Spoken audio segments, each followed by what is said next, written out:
Our University, Master in Biology at the LSU DASMA, and one of the members of the Research and Extension team of the Bright Center. May we call on Professor Shireen and Crisate to discuss the introduction to our program.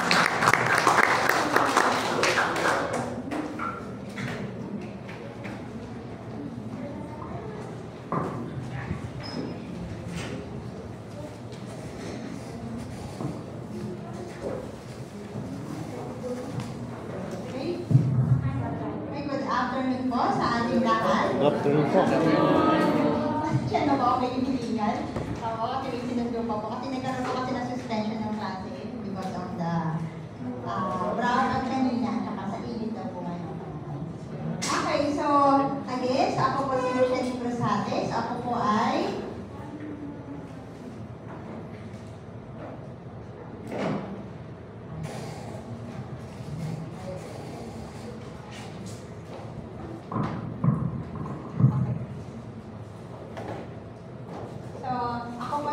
kasi yun, ang tungkol po lahat sa Apis cerana. So, kasama po diyan yung kanilang general characteristic. So, kung saan po sila normally nakikita.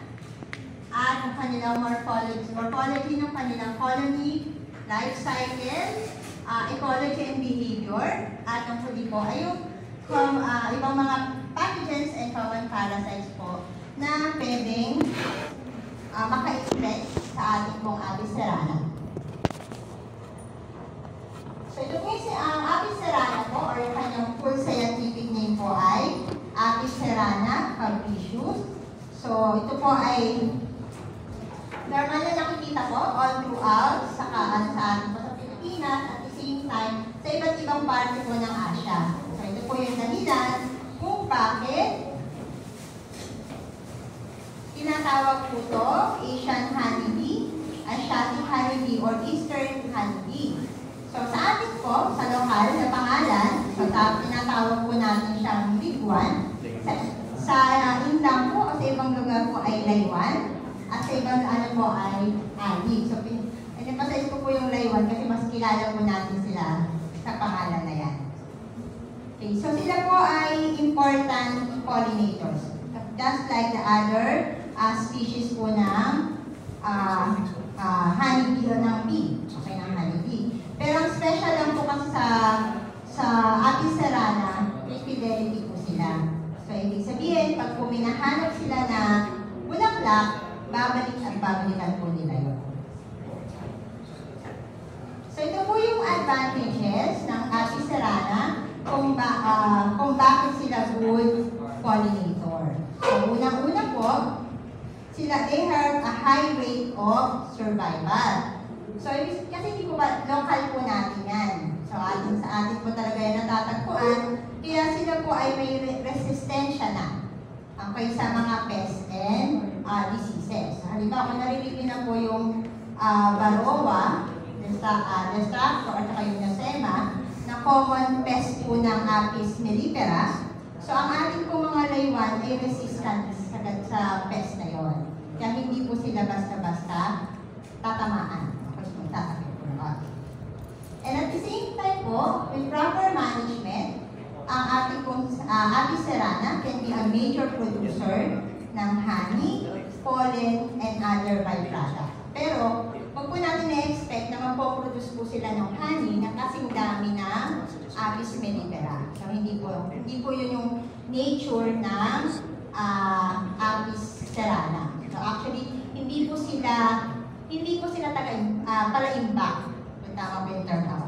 Hindi po sila palaimbak in a sense na hindi po sila nagpo-produce talaga ng madaming honey. So ito rin po yung reasons kung bakit meron na po ba sa inyo nag-aalaga ng laywan?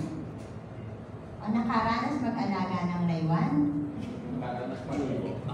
Ano po, naka-experience na po ba kayo ng nilayasan? Yes! Yung nilalayasan po ng laywan, ang gano'n. Kasi po, hindi po nga kasi sila palaimbak. So, hindi po nila galing mag-produce ng madaming honey. So, sa kanila po, pag nagutom sila, or kapag yung conditions po it becomes unfavorable sa kanila, ang option po talaga nila ay lumayas at maghanap ng ibang lugar. So kaya po with proper management, ibig sabihin as long as nagiging optimum po yung condition, hindi po sila masyadong nai-stress, yun, pwede po natin silang mapagkuhanan ng honey, pollen, and other byproducts. So naranasan din po pala yun. So, ito pa rin po yung ibang advantages ng Apis cerana as pollinator.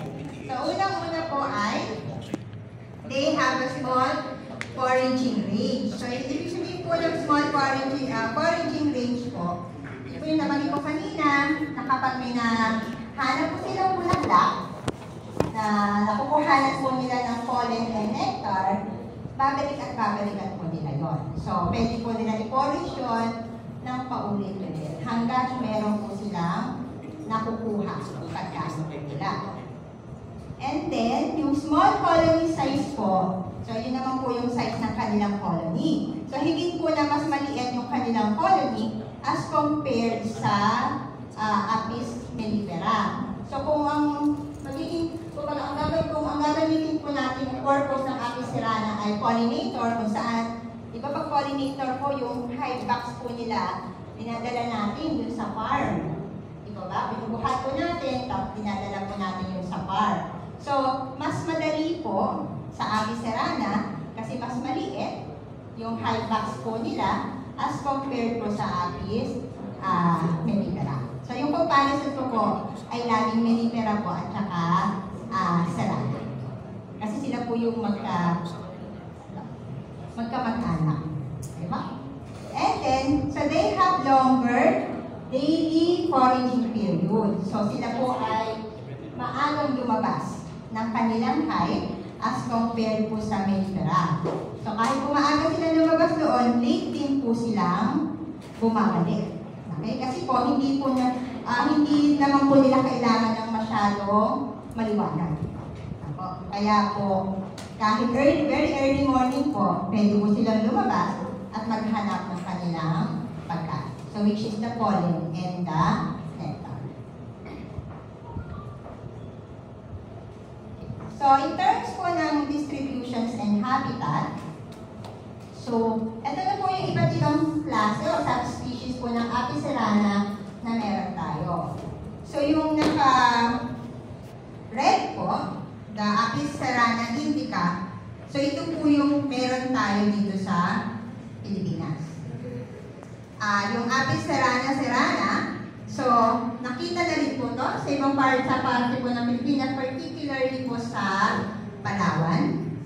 And then you have also the Cerana japonica and the Cerana javana na common naman po sa parte ng mga Indonesia and other part of the Asia. So, and then the other subspecies po na identify is the Cerana Scoricobi, the Joni, and the Hemipel. Okay, so, ito pong dalawang naka-highlight po na to. So, ito po yung meron tayo dito sa Pilipinas. Okay. So, in terms of distribution, so nakita nyo po ay, ayan, color po yung Pilipinas. So, ibig sabihin, halos buong parte po ng Pilipinas, meron po tayo Taiwan. Okay, so in terms ng ano po, so yung Cerana, so ito po yung meron na rin po tayo na-identify. Tapos, yung pong Cerana Havana, so pure notice nasa parte po siya ng Palawan. So, introduce po yun sa atin. So, ito yung dinala. Dinala po sa atin yung subspecies na yon at naka-adapt sa klima o sa conditions na meron tayo dito sa Pilipinas. Kaya, naalagaan na po yun, particularly po dito nga po sa parte ng Palawan.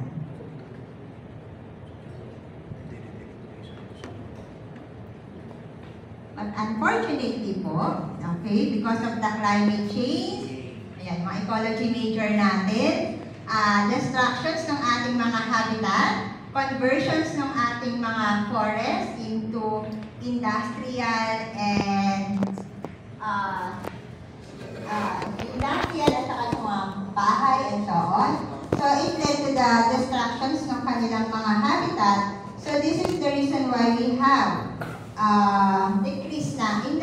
populations of the Apis cerana, and this graph shows the estimated changes ng Apis cerana population over the past 10 years.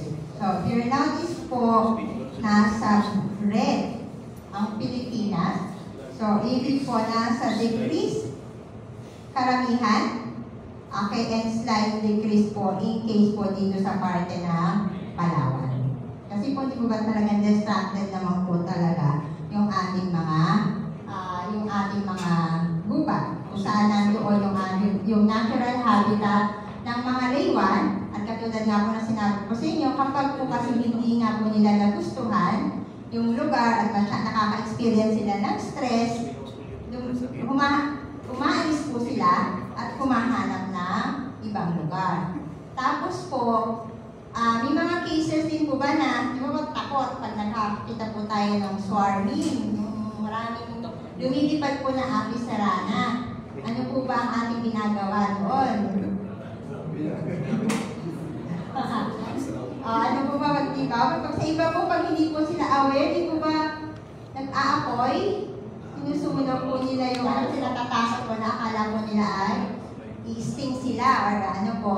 So, yun din po yung isa sa mga reason. So, yung proper management din po at saka awareness ng mga tao when it comes to the behavior po ng Apis cerana. Kasi sa totoo naman po, hindi naman po talaga sila basta-basta maninibo or mag-i-sting. So, like any other, parang tayo din po, di po ba? Parang pag nakaka-sense tayo ng something na pwedeng maka-harm sa atin, so ang tendency po natin is we need to defend ourselves.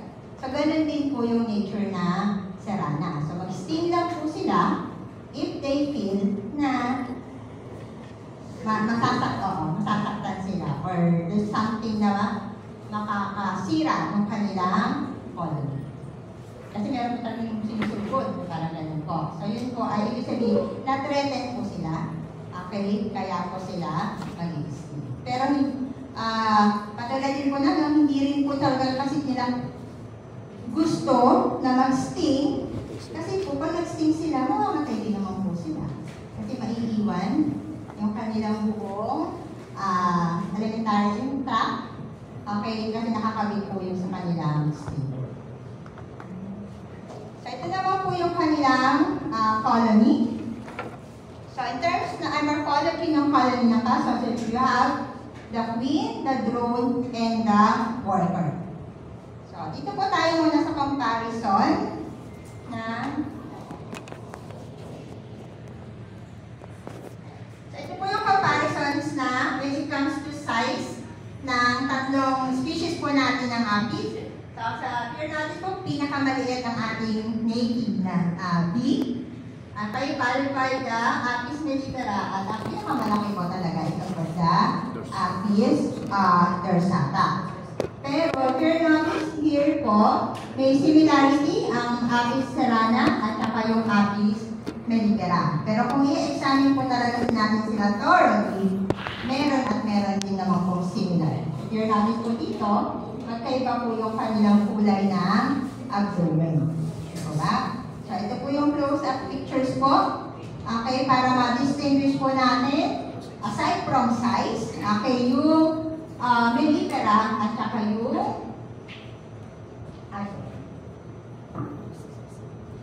yung mellifera po at saka yung cerana. So, in terms po ng abdomen, so if you will notice po, mas maitim. Okay, ang abdominal part po ng Apis cerana. And this thing po, yung yellow na stripe. Apat po yan. 1, 2, 3 po. Apat po na stripe yan. So, kumbaga po, pag nakaharap sa atin, ang Apis cerana, ang una po natin mapapansin, ang akala po natin ay itim yung kanilang abdomen. Okay. Pero pag tinignan po natin sila sa taas, so doon po natin makikita yung stripe na to. Okay? Sa Apis dorsata po, at saka sa mellifera, so mas yellow. Okay, yung color ng kanilang abdominal part at hindi ganon ka-organized yung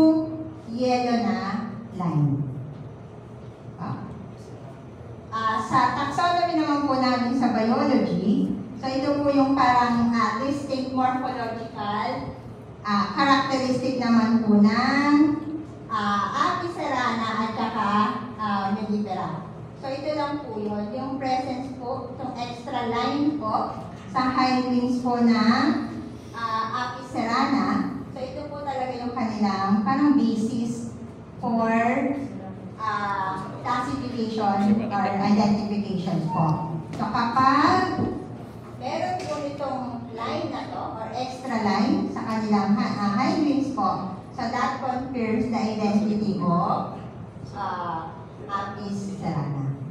So kasi po sa biology sabi, pag ganito mga large animals, plants and animals po, so we have what we consider yung taxonomic or morphological difference po nila.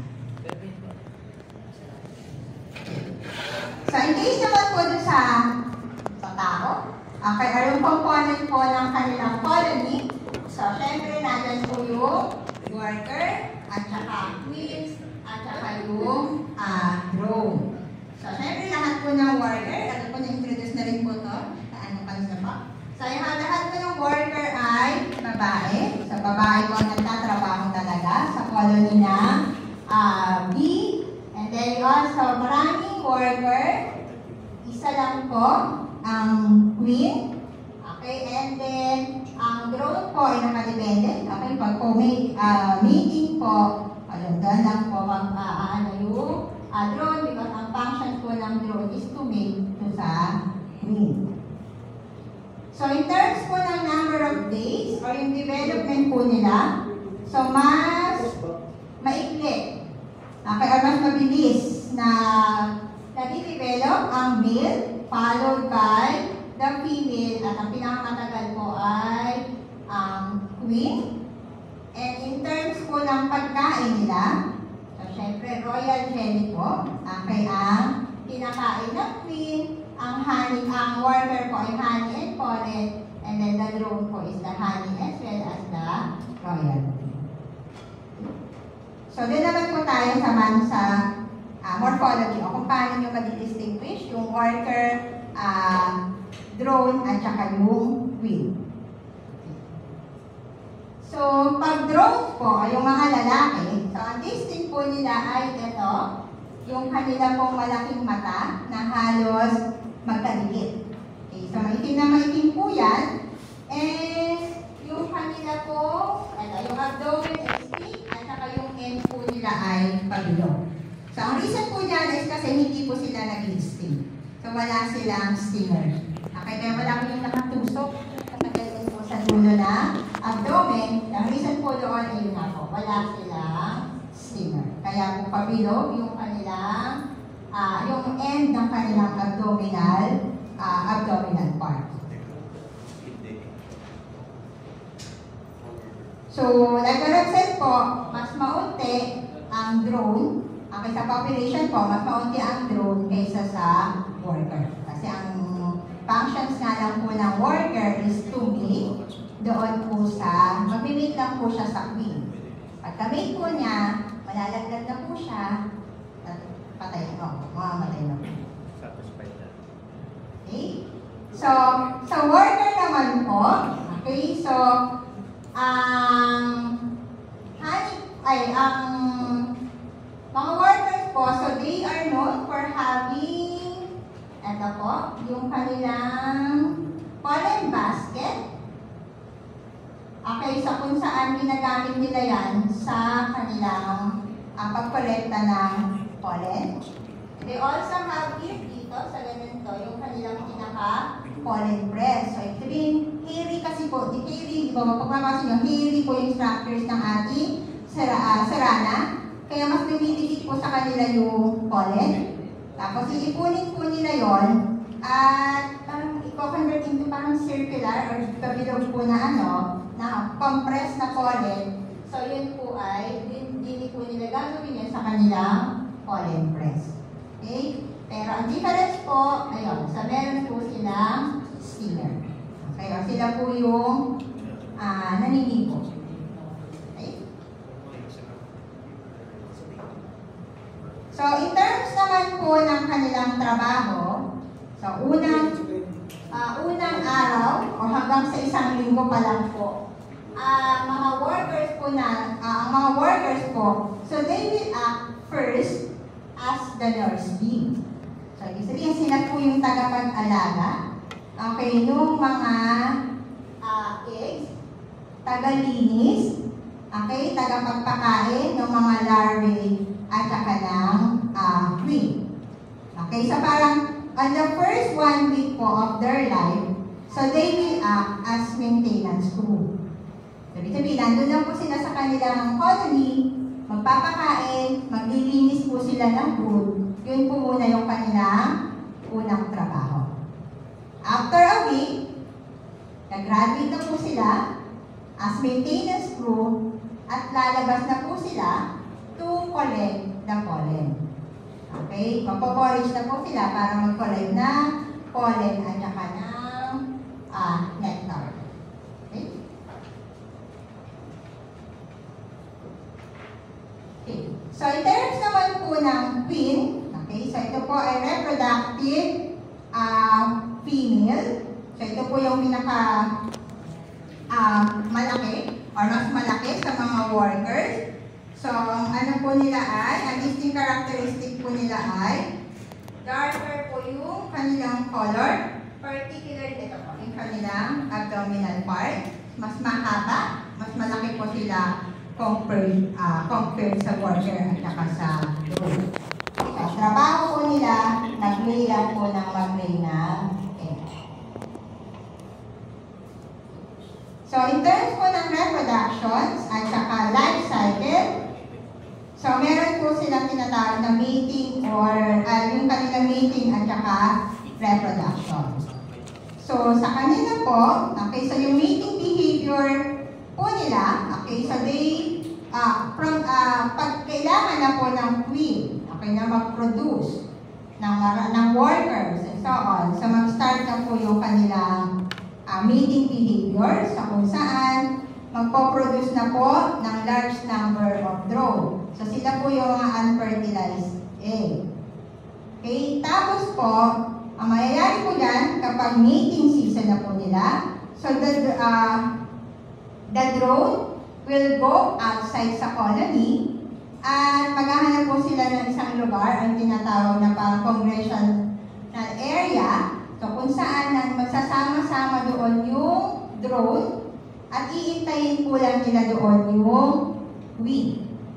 And then after po noon, magme-mate na po yan. Ang queen ay magme-mate continuously. Kung ilan po sila, para kaya po ng queen magkaroon ng, magsagawa ng multiple mating. Okay? And then kapag po nakapag-mate na yung drone, sabi ko nga po, yun lang po kasi yung function nila, mamamatay na po sila. Okay? At yung mating po nila, hindi po yun nangyayari sa baba. Okay? Sa hangin po, sa taas. Ako, nangyayari yung mating, tapos yun, malalaglag na yung drone, patay na po siya pagpatak niya sa lupa. So yun po yung yun lang. Kasi na-perform na po kasi ng drone yung kanyang function. Okay? So ayun pa yan. Drone congressional areas and so on. And then after naman po, na makapag-mate na ang queen, sa mag-delay na po, doon na po magsisimula yung ating life cycle. So, typically, life cycle is like you have the egg, the larva, the pupa, and the adult. So, ito po yung tinatawag natin na metamorphosis. So, depende nga po yan. So, you have 16 days para makomplete yung cycle na ito per drone. And then 21 days for the worker and 6 for the queen. So, ito po yung itsura nila. Okay, sa actual na hive nila. Okay. So, yung egg po, eto. So, isang po, parang white lang. Okay, na maliit lang po. So, siguro mga less than cm. Okay, ang kanilang, nakatayo. Okay, doon po sa brood. Okay, ng Atis serrana. So, mag-ano po yan hanggang mga 3 days. So, dito po sa, habang nandito po sila, so they're going to consume po the protein rich in the egg yolk. And then, 8 days interval, so mag-produce na po sila into larva. And ang positions na po nila yung pa-letter C. Okay? So, ito po yung larva hanggang sa lumaki na lumaki po sila hanggang sa maging ganito. So, dito po, ito po, during this period, so they will be continuously fed by the worker. Kaya hanggang sa lumaki. And then, after po nun, kapag dumating na po yung ano yan, so, ang pinapakain po sa kanila ay honey at saka pollen. Okay. And then, after it gets matured, okay, sasaraduhan na po yan ng mga worker hanggang sa, yun na po yung pupa stage nila. So, during that stage po, hindi na sila kakain. Okay, so iintayin na lang yung mag-develop hanggang sa mangitim, and they will hatch na po into adult bee. So, malalaman po natin, meron naman pong this difference nung takip ng drone at saka po ng worker. So, normally po, pag drone, may naka-protrude, naka-umbok. Po yung yung takip niya doon sa wood. Pag po worker, flat lang or mas manipis. Okay. So, ito po yung comparisons lang po ng life cycle ng worker, drone, and queen ng serrana and mellifera. So, same lang po yung length ng egg to larva. So, they have the 3 days po. And then, yung larva to pupa, mas mabilis lang po ng kaunti. Yung sa serrana, at same also po for conversions ng pupa to adult. Okay, nakahanap ba? So, napupunta po tayo kung ito po yung pinakaano talaga. Yung kanilang ecology at behavior. Okay. So, ang terms ng sa foraging po nila, okay, so they normally collect either nectar and pollen from a single species of plant. So, ito na nabanggit ko sa inyo na basta may nakita po sila na pwedeng makukuhanan nila, babalikan at babalikan po nila yung bulaklak na yun. So, yung pagkolekta po nila ng nectar or pollen, depende po yun sa stage kung kailan bumubuo po ng colony ang laywan. So, pag bago-bago pa po, isang colony or parang nag-establish pa lang po yung colony ng laywan, mas pollen po yung kanilang kokolektahin. Kasi yun po yung kailangan nila as their source of energy sa pag-build po ng kanilang brood. Okay. Pag naman po medyo established na, yun naman po sila sa nectar, kasi yun po naman yung source ng kanilang carbohydrates. Okay. So, in terms naman po ng range, so may mas maliit yung area na pinaforage ng serrana as compared sa mellifera. Okay, so kanila po ay nasa range lang po na 500 to 900 meters, maximum is 1,500 to 2,500. Ang mellifera po, kaya po nilang mag-forage ng around 10 kilometers away from their colony. Kaya mas malayo po, mas malayo parang mas gala. Okay, mas malayo po yung nararating na mellifera. So, yun din naman po yung reason dahil nakakalayo sila, marami po sa kanila minsan yung hindi nga po nakakabalik. Kasi nga po, dahil malalaki rin naman yung size nila, natatarget po sila mostly ng mga ibon. Okay, mga gagamba at ganun po. Kaya, yun naman po yung problema sa mellifera. Okay. And then sa time po, sabi ko nga po sa inyo, ang serrana or laywan, pwede po yung mag-start mag-forage earlier in the day and kaya po nilang bumalik ng late at night. Okay, kasi nga po hindi sila ganon ka-sensitive sa light. So kahit madilim-dilim pa, kaya po nilang mag-focus. So in terms, ayan, nakakita na po ba kayo ng gano'n? Mga bahay ng Serrana. Okay, so normally po, sabi ko nga po sa inyo, hindi naman nga sila sensitive, okay, hindi nila masyadong kailangan ng light. Kaya doon sila sa mga maliliit na butas, sa mga ilalim, na, sa hollow trunk and crevices sila, tulad po nito, namumuhay. Pwede rin naman po sa mga man-made structures, so minsan nakita po natin sila sa mga cabinets, sa ilalim ng mga lababo, or kahit ako sa lupa, basta may butas po yan, pwede po, kaya po nila yung, pwede po sila yung magtayo ng kanilang colony. Meron pong some study, okay, na nakitaan ko sa Palawan, na meron pong laywan na nagbahay sa isang open area. So, ito po yung sa tree branch, sa roof beams ng sa house, katulad po ito. Pag ganito po, mas madali silang ilipat, ikahon. Di po ba? Or yung term natin, buwagin? Buwagin. Parang ganun. So, mas madali po sa kanila. Mas madali po yun. So, medyo challenge po talaga kapag nasa mga ganitong lugar sila. Okay? Kasi parang may stress na sila. Yun po yung iba na nag-i-sting na po sila and so on. Pag ganito po yun, madali po sila. Okay. So, sa next characteristic po nila, may organize po ang mga laywan. Okay, ang ating mga laywan. Here notice po, ito, naka-arrange po, parallel, okay, yung kanilang mga comb. Ito po, kanilang. At uniform po yung distance, okay, ng one comb na to or into another. So, yun po yung tinatawag na B-space. Okay, isa po yan. Isa yung layo. Okay, yung pagitan po ng bawat isa. So, ano lang po sa ito, tayo ko nga po sa iyo, ang Serrana, hindi yan masyadong palaiba. So, unti-unti po yung pagpapalaki nila ng colony. So, if you notice po dito, ayan, sisimula po sila sa maliit.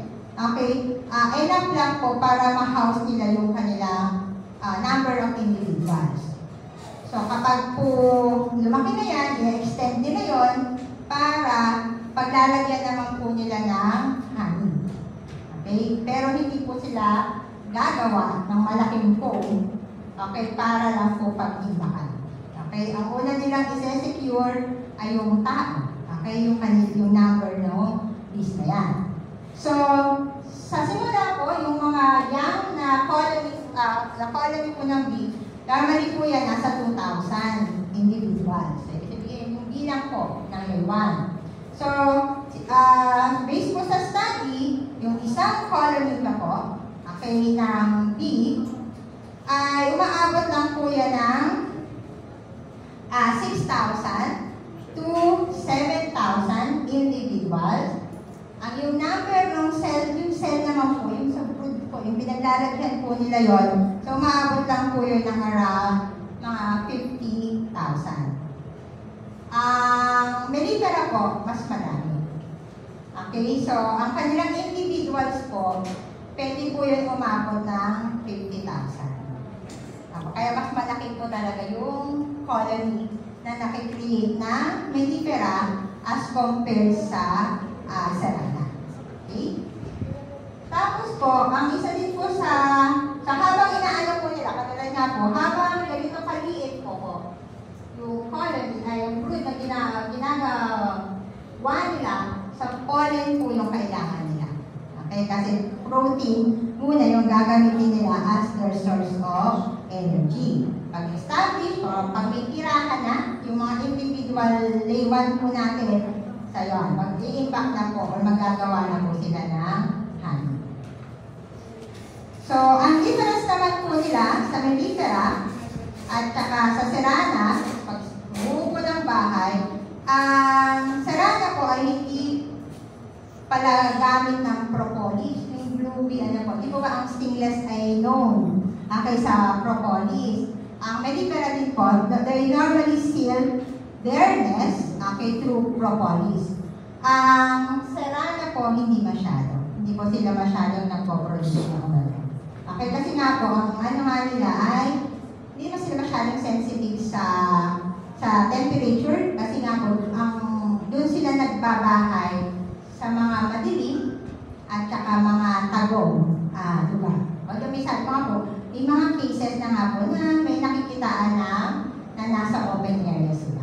Okay, pero karamihan pa din po, yun nga po yung mga nasa ilalim ng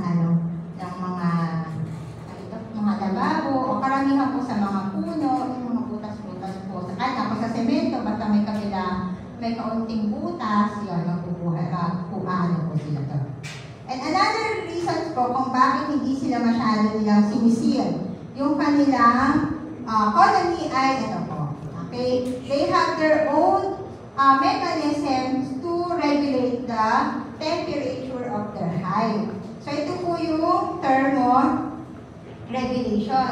Yung pag-ano po ng kanilang wings. Okay? So yun po yung kanilang ginagamit para mapalamig. Okay, yung loob ng kanilang hive at at the same time yung water evaporations na nakukuha nila coming during foraging. Okay, next po ay ang kanilang nest characteristic. Okay. So, normally po, ito po yung arrangement. So, nasa upper part po yung kanilang honey followed by the drone at saka yung kanyang pollen. Okay, pababa po yan ang pababa. At yung kanilang queen po, ay nasa baba na conical in size po. Katulad po nito, ayan, meron pong tatlo na nabubuo na queen cells, kung tawagin po natin. Okay? So kapag po napapansin po natin, so ito pong mga naka-protrude na to, so yan po ay drones. Nakita niyo po, ito po, yung so yung medyo nakaubok na ano po, yung seal. So yan po ay drones, medyo naka-flat po yan po naman yung worker. So ito po yung queen cell. So pag napapansin niyo po, kung mag-aalaga ko na dumadami na po yung queen cell. So yan po yung indications po na mag-i-split na sila. Okay, or magsuswarm, tinatawag. Kasi nga po, dapat ay isa lamang ang queen. Okay. So ito po yung next behavior nga po na i-discuss ko. So you have the swarming. So sa swarming po, yung dalawang klase po yung swarming nila. Okay, so ito po yung through reproduction. Okay, meron naman po yung iba yung absconding. Ito malayas na lang po. Okay, so dito po sa swarming, okay, so ang reasons po nila ay abundant resources, okay, and large colony size. So ang nangyayari po dyan, pag masyado pong optimum po yung conditions, okay, yung lugar doon sa mga apicerana, ang tendency po nila, magpo-produce po sila ng maraming queen cell. Mga 10 to 20 po na queen cells.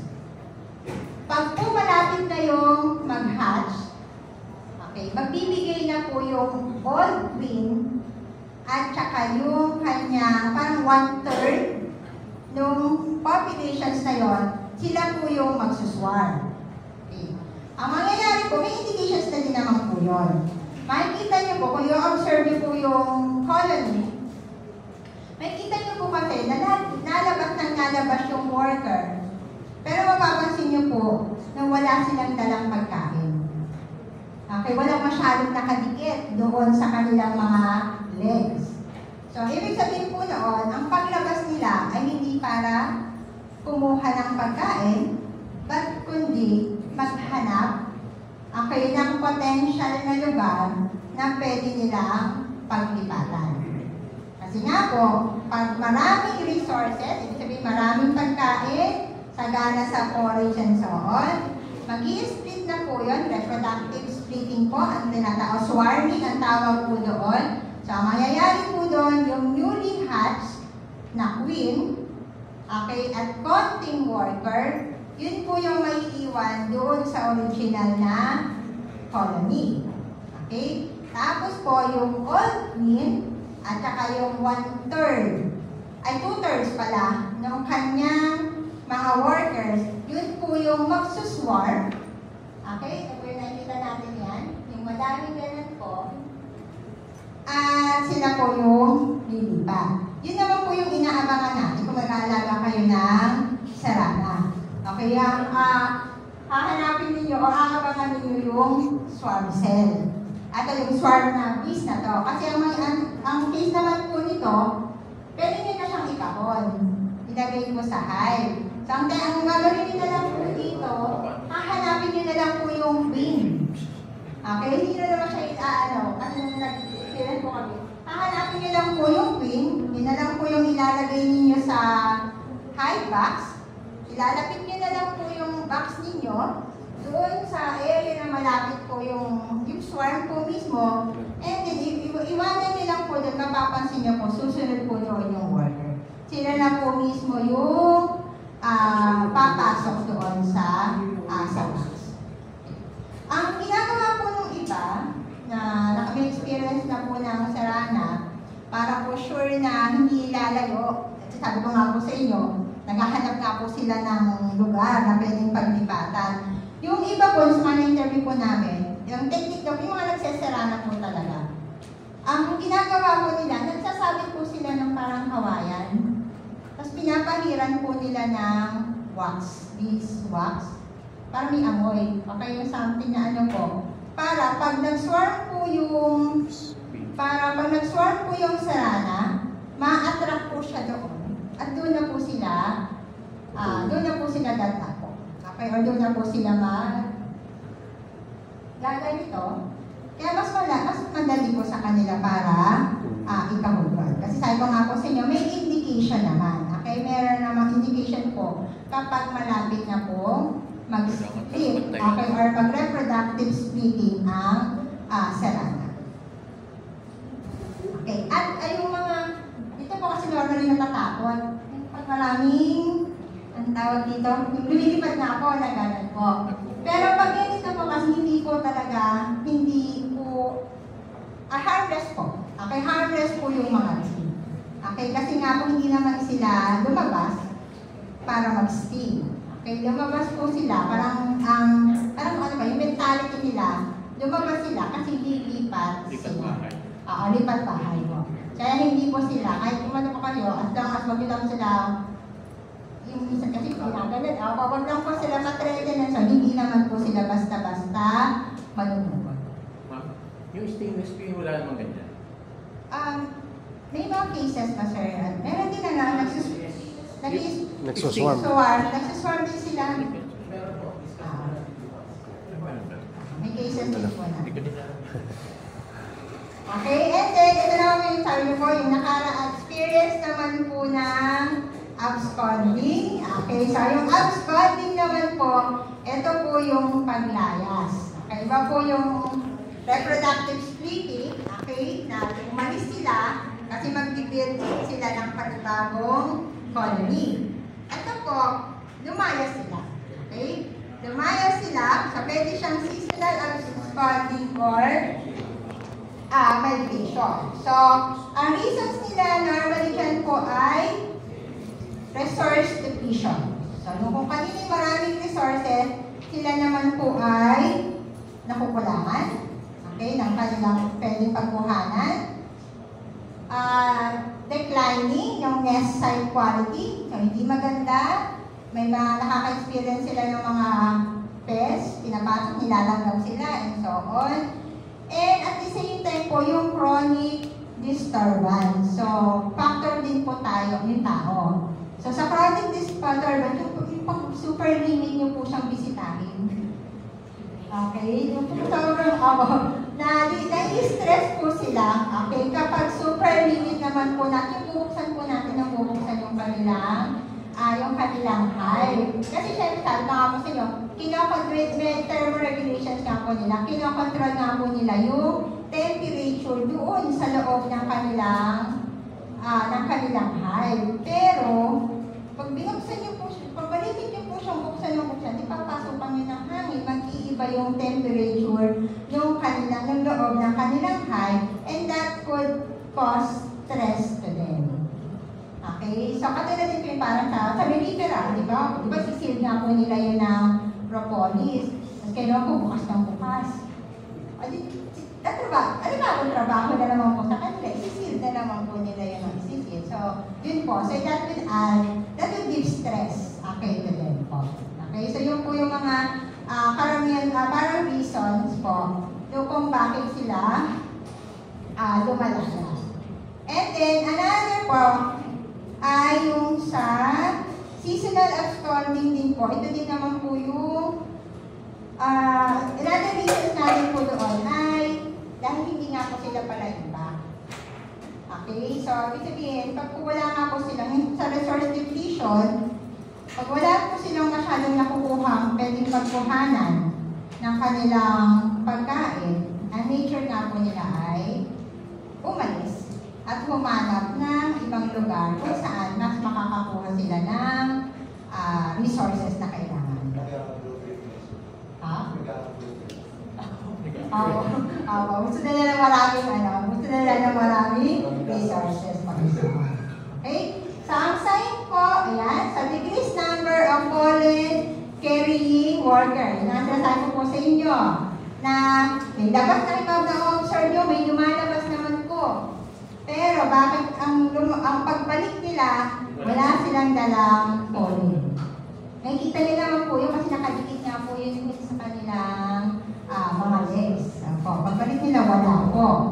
And then, reduce brood feeding and rearing. Napapansin niyo po, walang masyadong nagpo-produce na eggs. Parang hindi dumadami yung kanilang yung individuals o yung kanilang population po pala. Yung dami ng individuals sa colony. And then, wala silang, reduce predator or parasite defense.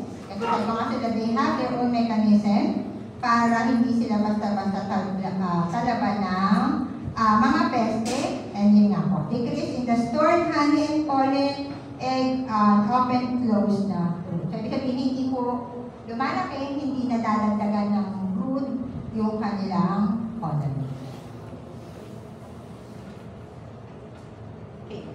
So, another reasons po is, so they become more invasive, they're spreading more frequently and at lower levels of disturbance, and they become more competitive.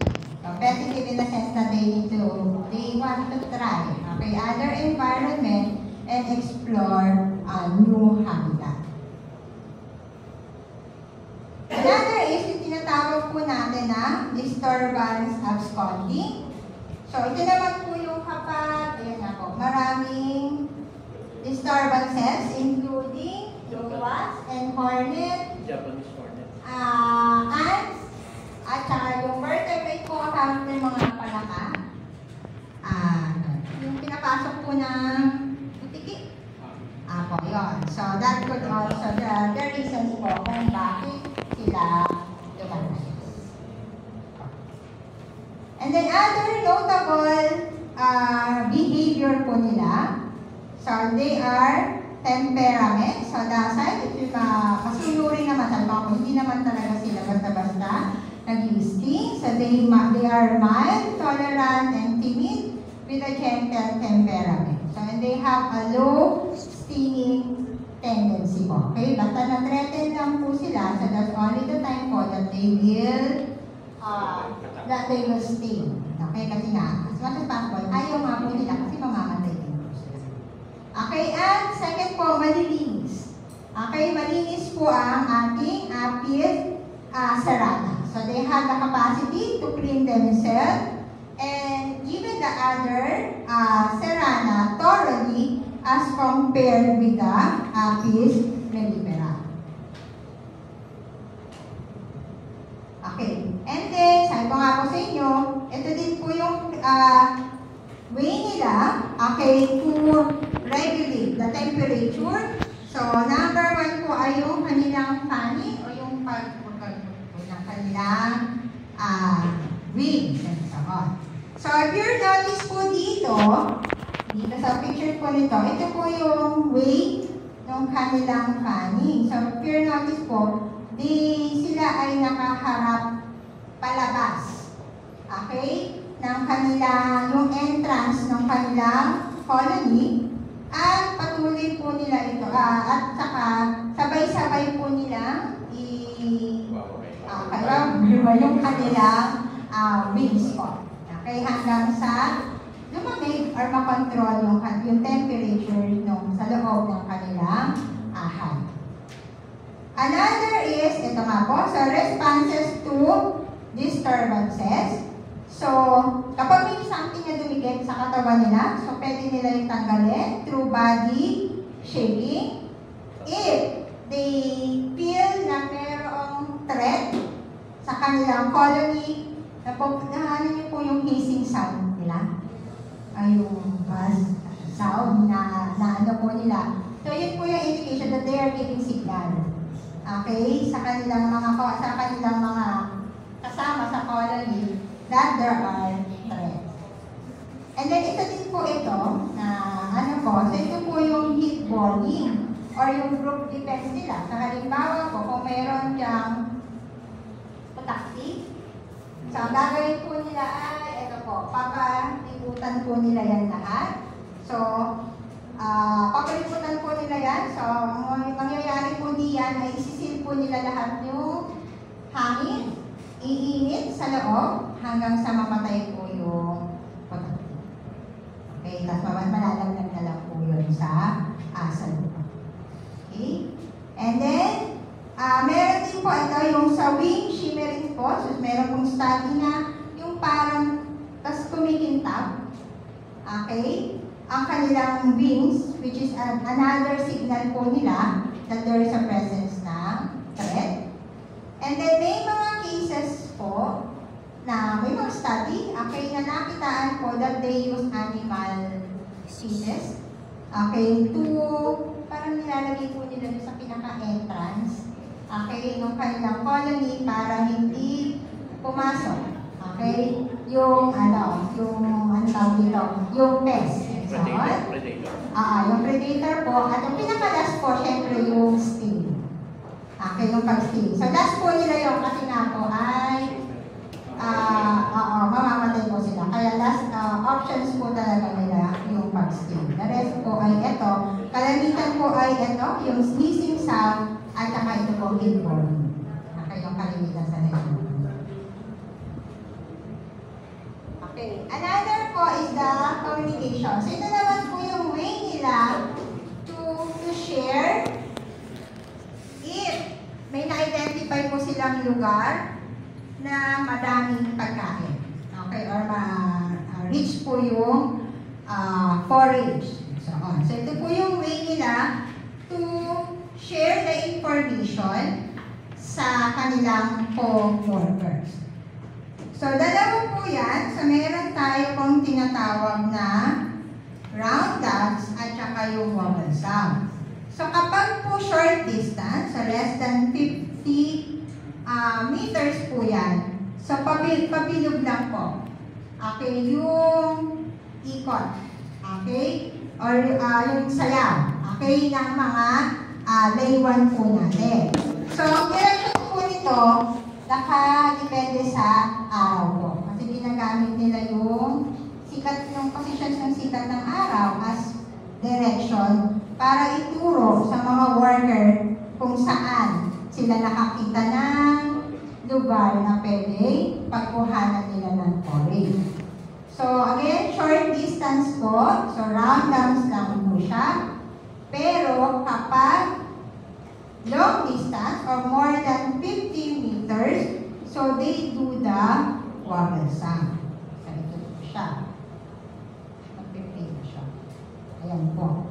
Okay, so ito po ay ginagawa nila sa pinakaloob na bahagi ng kanilang colony. So ito po sa wagon sounds po na yan. So, iikot po muna yung D ng kalahating bilog. Okay? Taka po nila ikekembot. Okay, yung kanilang pinaka-abdomen part. So, yung dami po ng kembot nila, okay, yun po yung way nila para sabihin kung gaano kalayo. Okay, yung kanilang nakitaan ng resources. Okay, so pag maraming kembot, so ibig sabihin po, mas malayo. Okay, mas malayo yung kanilang nakita. Okay, and then saka po sila, iikot ng kalahating bilog po nila. Okay, so again, gagamitin po nila yon yung direction po ng araw. Okay, para makita po nila. Isang tempo, isang metro. Opo, sabi, nangyayari po yan doon po mismo sa loob ng colony. Ang galing na pumausap sa biya. Okay, so ito lang po yan. Sinabi ko nga po sa inyo, yung dami ng kembot, okay, sa yun po yung layo. Okay, yung layo po ng layo. Okay, yung kanilang nakitaan ng resources. Okay po? And then last topic na po tayo. So ito po yung tungkol naman po sa pathogen at saka parasites po. Okay. So katulad nga po na sinabi ko po sa inyo, ang ating Apis cerana naman po, Apis cerana po, wala po silang masyad. Ito po yung common na sakit. Okay? Or pathogens and parasites po na umaatake po sa mellifera, okay, at saka sa cerana. Pero ang maganda nga po dito, ang ating pong cerana ay resistant na, or meron po silang natural resistant sa Leucemia at saka po sa Varroa. Kaya hindi po ito basta, yung akong mag-aalaga po tayo ng laywan, hindi po sila basta-basta maapektuhan ng dalawang pathogens po na ito. Kasi may natural resistance po ang laywan po natin. So, iba po usapan pag ang dalawang ito ay pumasok po sa mellifera. Okay, dahil introduce po or foreign ang mellifera, so wala po silang natural resistant dito, kaya mas malaki po yung impact netong pathogen po na to sa mellifera versus po sa laywan po natin or sa cerana. Okay? And then another po ay, ito nga po, yung viruses or known as the sac-brood virus. So yan yung naman po, basta po virus, any organisms naman po talaga po maaapektuhan. Okay? And then, yun na naman po, okay, so sana kasi nga po hindi naman po talaga kilala or malimit na peste ang laywan. Kasi nga po ay native. Okay, native po sa atin sila. Okay, and then I have here po yung short comparisons po na Oriental honeybee at saka po ng ating European honeybee o yung ating cerana po, Apis cerana at saka po yung ating Apis mellifera. Okay? So, yun lang po